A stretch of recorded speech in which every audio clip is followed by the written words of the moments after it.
ሰውነትህ እኮ አይለየውም።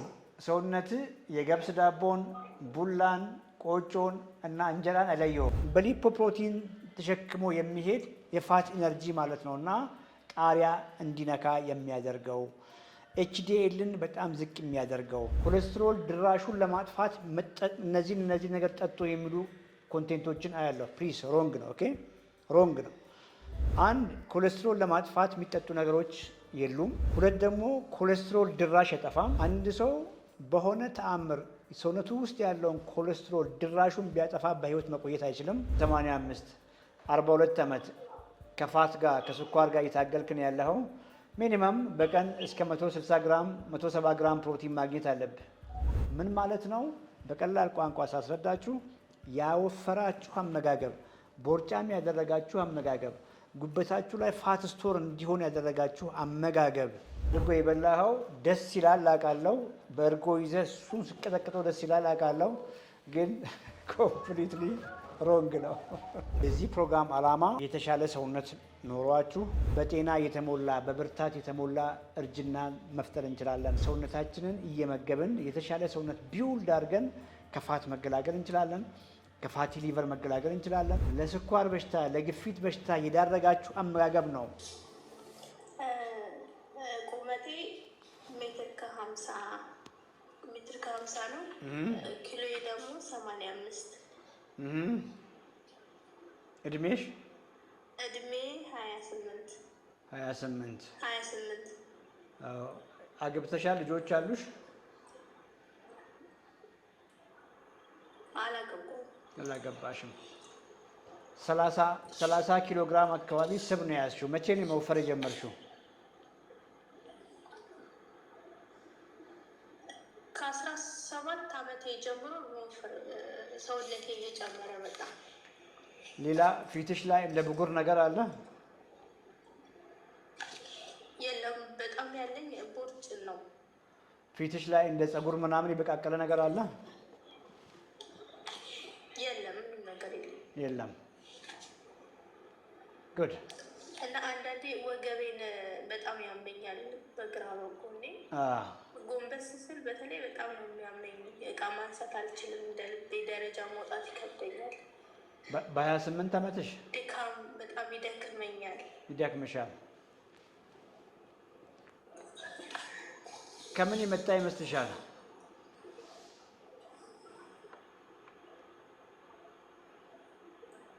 አመጋገቤ ይመስለኛል። ምን ታዘወትሪያለሽ? እንቅልፍም በስነ ስርዓት አልተኛም። ያው በብዛት ሩዝ፣ ዳቦ ከያገኘሁት ነው የምበላው። በብዛት ለምግብ ብዙ የምታዘወትሪው ምግብ ምንድን ነው? ሩዝ፣ ዶሮ፣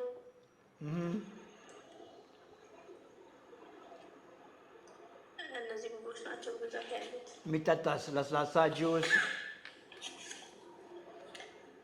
የሚጠጣ በፊት ጠጣ ነበር፣ ኮካኮላ፣ ጣፋጭ መጠጦችን።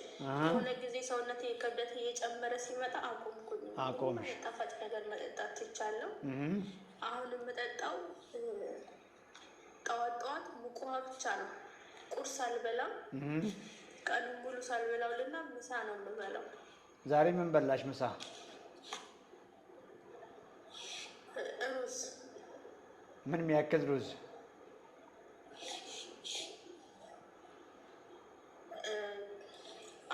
አንድ ጭልፋ የሚሆን በትልቅ ጭልፋ። እሺ። እና አንድ የዶሮ እግር። እሺ። በቃ እራትስ? እራት አልበላም። አረንጓዴ ሻይ ብቻ ነው ጠጥቼ የምተኛው። እራት መቼ ጀምሮ እንደዚህ ማድረግ የጀመርሽው?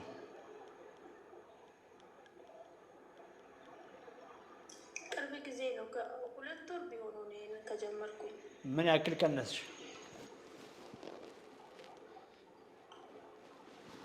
ምንም ኪሎ አይቀንስም ጭራሽ። ድካም አለው። ህመሙ ራሱ ሰውነቴ ነው። አጥንቴን በጣም ነው የሚያመኝ።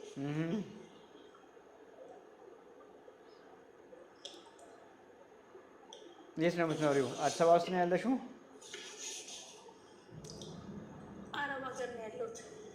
ኦኬ ሶ ውሃ ለምንድን ነው የምትጠጪው ጠዋት ላይ? ጠዋት ላይ ሞቅ ውሃ እጠጣለሁ። ሞቅ ውሃ ከጠጣሁ በኋላ ትንሽ ቆይቼ ደግሞ ቡና እጠጣለሁ። ምግብ አልበላም። ለምንድን ነው የማትበይው? ቁርስ በቀን አንዴ ከበላው ምናልባት ይቀንሳል ኪሎ ብዬ ማስብ። ገባኝ። አሁን ምንድን ነው የሚሆነው? ገብቶሻል? አሁን ልክ ሊነጋ አካባቢ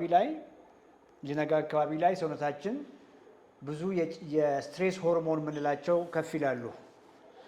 እነዛ ከፍ ያሉ ስትሬስ ሆርሞኖች ጠዋት ላይ ምግብ ምትዘይ ከሆነ ለረዥም ጊዜ ከፍ ብሎ ይቆያሉ። እነሱ የመቀነስ እድልሽን ዝቅ ያደርጋሉ። ቁርስ መዝለልሽን ነው እያልኩ ያለሁት። ሌላው ከዛ ጋር በተያያዘ እንቅልፍሽንም እንዲዛባ ያደርጋሉ።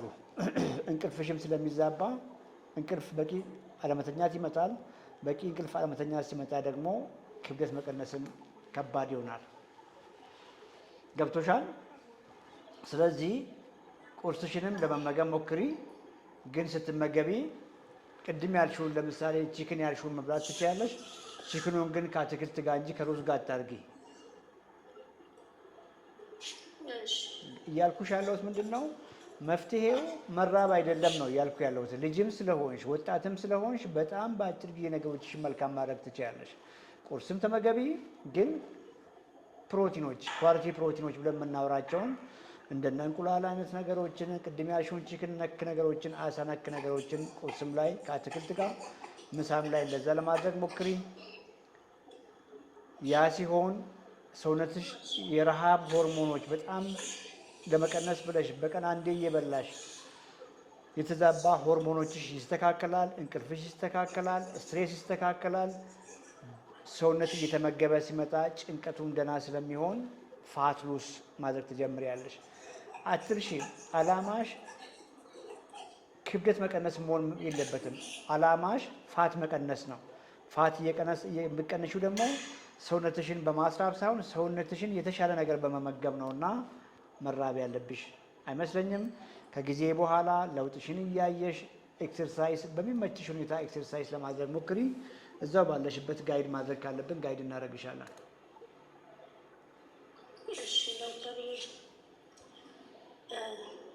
እራት ምንድን ነው የምበላው? እራት ባልበላ ችግር አለ ወይ? በጊዜ ለመብላት ሞክሪ። አለመብላት ሳይሆን በጊዜ ለመብላት በጊዜ ለመብላት ሞክሪ። ምናልባት እራት እንኳን በቃ ፈጽሞ አልበላም ብለሽ ወስነሽ ከሆነ እንኳን ቁርስ በደንብ ለመብላት ሞክሪ። ምሳሽን ገፋ አድርገሽ ብይ። ለምሳሌ ምሳሽን 9 ሰዓት ላይ በልተሽ እራትሽን መዝለል፣ ሌላ ጊዜ 10 ሰዓት ላይ በልተሽ እራትሽን መዝለል፣ ሌላ ጊዜ 11 ሰዓት በልተሽ እራትሽን መዝለልም ትችያለሽ። ግን በቀን ማግኘት ያለብሽን በቂ ፕሮቲን ለሰውነትሽ ስጪ ነው እያልኩ ያለሁት። ይህን ስታደርጊ ከጎን የምታደርጊያቸውን ቅድም ያልሽውን ሩዝ ሳይሆን ከአትክልቶች ጋር አድርጊ። ሩዝ የምትበይበት ጊዜ አልደረሰም። ከጊዜ በኋላ ለውጥሽን እያየሽ ኤክሰርሳይዝ ከጀመርሽ በኋላ ምናልባት ሩዝ መጨመር ትችይ ይሆናል። በርቺ። ገብቶሻል በደንብ? ጎበዝ። ሄኖክ ካን ዩ ሴ ሳምሲንግ አባውት ዘ ታይፕ ኦፍ ፊሽ ዊ ኒድ ቱ ኢት? ኤኒ ፊሽ። ፊሽ ላይ ማንም ሰው መሳሳት አይችልም። ማንኛውም አሳ ይሆናል። የውቅያኖስ አሳዎች በሙሉ ይሆናሉ። ኖርማል የፍሬሽ ሌክ አሳዎች በሙሉ ይሆናሉ። ሶ ሳምሃው አሳዎች እንግዲህ የፍሬሽ ሌክ አሳዎች እና የውቅያኖስ አሳዎች ይለያያሉ። አብዛኞቹ የውቅያኖስ አሳዎች ሳምሃው ሄልዚ ፋት አላቸው። ሄልዚ ፋት በተለይ ኦሜጋ 3 የምንለውን አላቸው። እነሱንም ኢንኮርፖሬት ማድረግ ምንም ችግር የለውም። ከዚያ ውጭ ግን አሳ ላይ ማንም ሰው ሮንግ መሆን አይችልም። እንጆ ያርጉ። ከዛ ኪሎን እንጀራና ዳቦ፣ ስንዴ መሳሰሉት ነገሮች በመጠን ኪሎ ይቀንሰልኝ። ከዛ ወደ 95 ገባው። እዛን ጊዜ ምንም ነገር አሞኝ አልነበረም። ዝም ብዬ ነው በቃ ተከታተልኩና ውፍረትን በጣም ስለነበረ በስጋት በዛ ቀጠልኩኝ። አሁን ግን አጋጣሚ ሄሞሬድ አሞኝ ነበር የስ 2 ሳምንት ውስጥ በዛ በሄድኩበት ሱካሬንም ስታይ ሱካሬ ጨምሯል። ሄሞግሎቢን ከ10 ወደ 10 ደርሷል።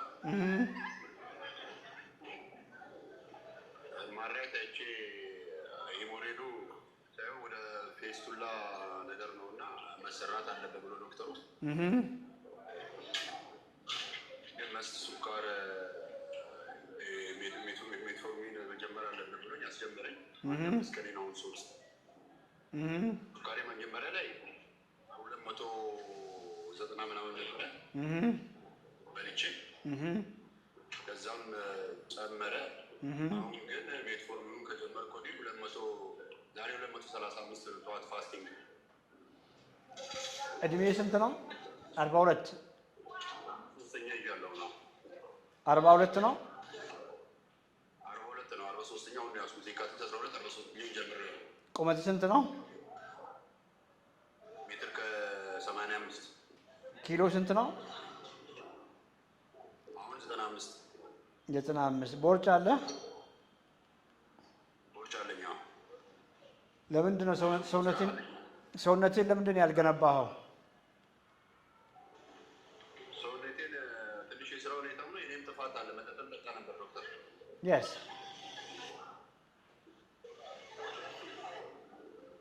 ኦኬ። መጠጥም ልክ እንደነ ዘይት ኢነርጂ ነው አይደል? ኢነርጂ ነው፣ ኃይል ነው። እንደምታውቀው ኃይል ሰጪ ነው ዘይት።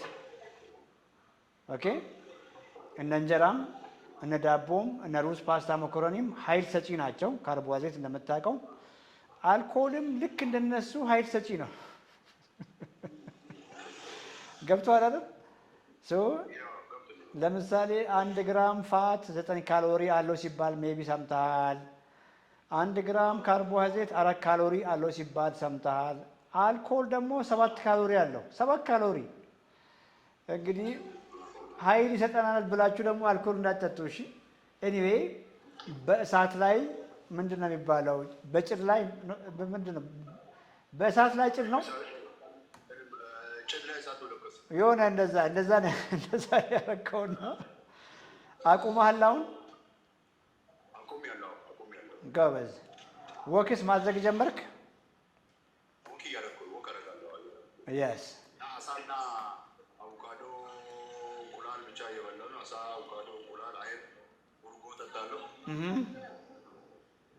የታሸገው አሁን ለቁሚያውን ያኛውን አክሜ የጠጣው ነው። አምባ እጠቀማለሁ። እንጀራ ከ100% ዶሮ አልቀነስኩም ነበር። አሁን ትቼዋለሁ። መሪያም የአንተን የዛሬ 2 ዓመት ፕሮግራም መከታተል ጀምሬ እንጀራ አሁን ለምሳሌ በአንድ እንጀራ የሚጨረስ ወጥ በአንድ ቁርጥ ነው የሚጨረሰው። እሺ እሱንም ትቻለሁ። አሁን እንጀራውን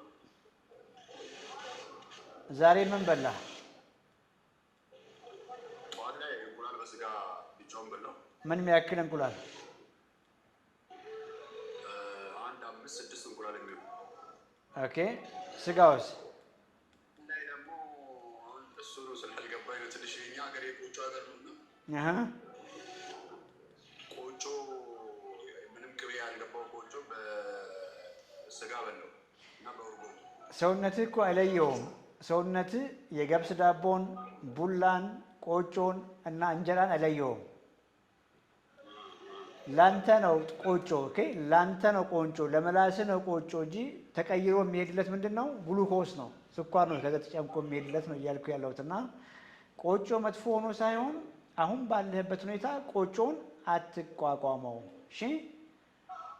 ስለዚህ የካርቦሃይድሬት ምንጭህ ሶርሶች ምንድነው የሚሆኑ ያለባቸው? አትክልቶች ብቻ ነው የሚሆኑት ማለት ነው።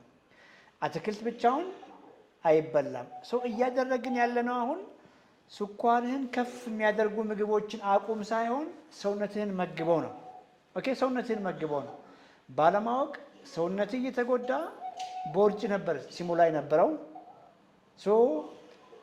ከቦርጭ መገላገል ከፈለግ፣ ከስኳር መገላገል ከፈለግ ሰውነትህን ገንባ ነው የምናወራው እዚህ ፕሮግራም ላይ።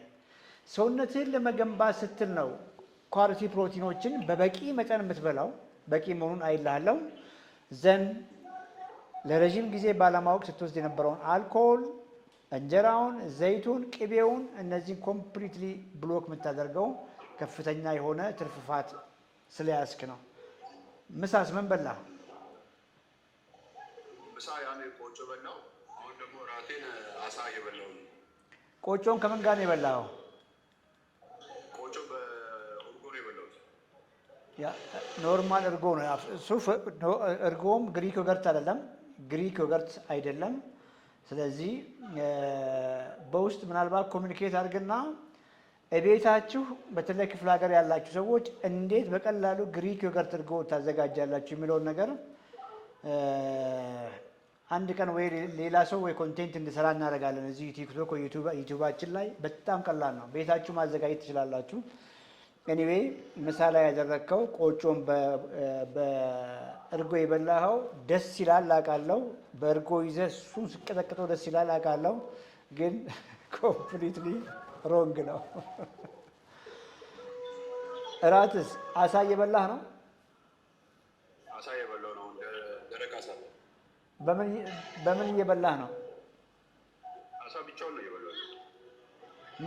ስንት አሳ ነው? አሳ ኖርማል አሳ፣ የሐዋሳ አሳ ኖርማል አሳ፣ ኮትሌት እንደ ኮትሌት የተጠበሰው።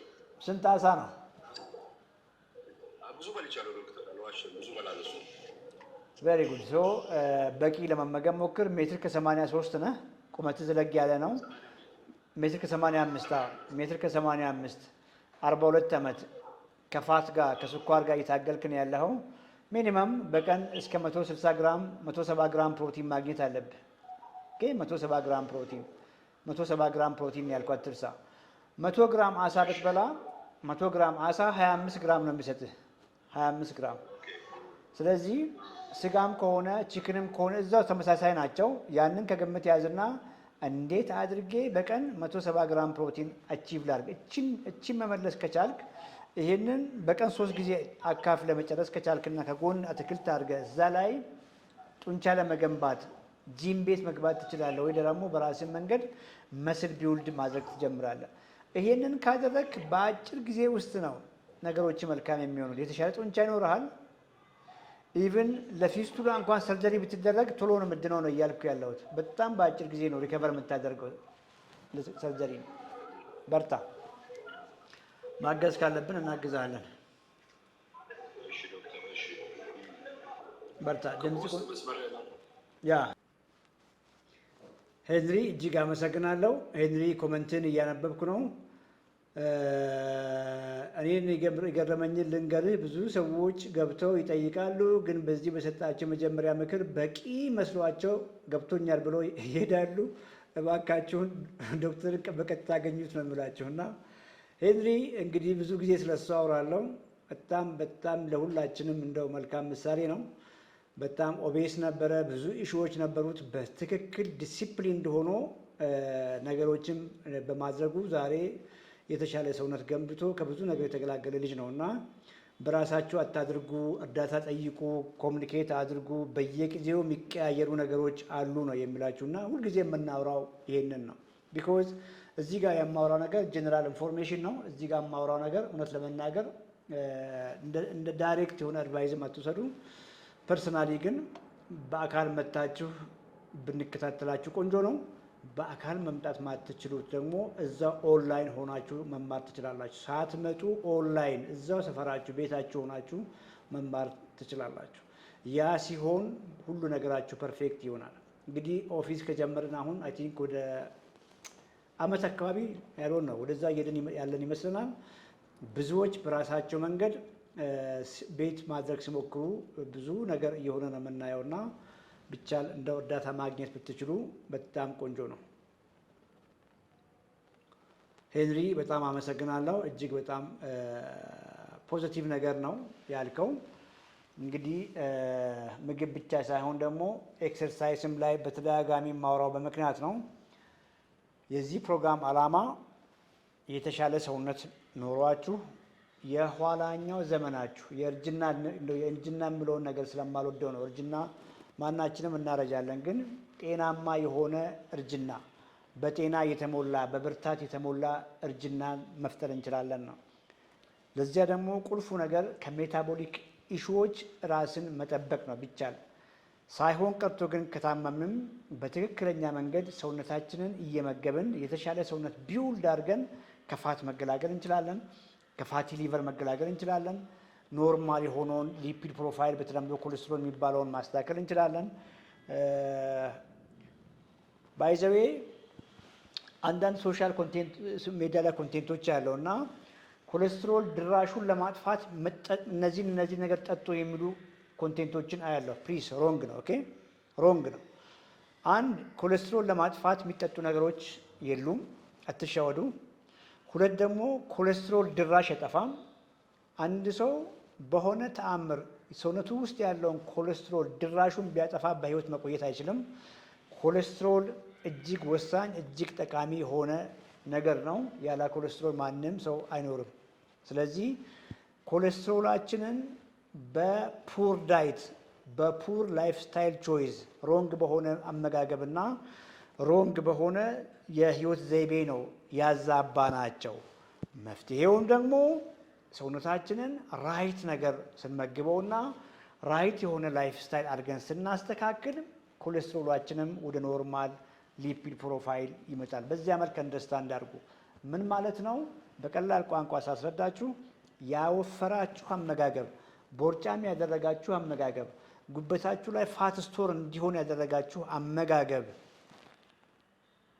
ለስኳር በሽታ ለግፊት በሽታ የዳረጋችሁ አመጋገብ ነው ኮሌስትሮላችሁንም የሚያዛባው። ትራይግሊሰራይድ የሚባለውን ኮሌስትሮል የኢነርጂ በሊፖፕሮቲን ተሸክሞ የሚሄድ የፋት ኢነርጂ ማለት ነው እና ጣሪያ እንዲነካ የሚያደርገው ኤችዲኤልን በጣም ዝቅ የሚያደርገው። ምናልባትም እጃችሁ ላይ የሊፒድ ፕሮፋይል ኮሌስትሮል ውጤት አሰርታችሁ ይዛችሁ ከሆነ እጅግ ክሪቲካሉ ነምበር ትራይግሊሰራይድ የሚለውን ለኤችዲኤላችሁ አካፍሉ። ብዙ ጊዜ ሰዎች ሜታቦሊካሊ ሲክ ሲሆኑ ወይ በጣም ሲፋፉ ኢንሱሊን ሬዚስታንት ሲሆኑ ኤችዲኤል በጣም ዝቅ ይላል፣ ትራይግሊሰራይድ በጣም ከፍ ይላል።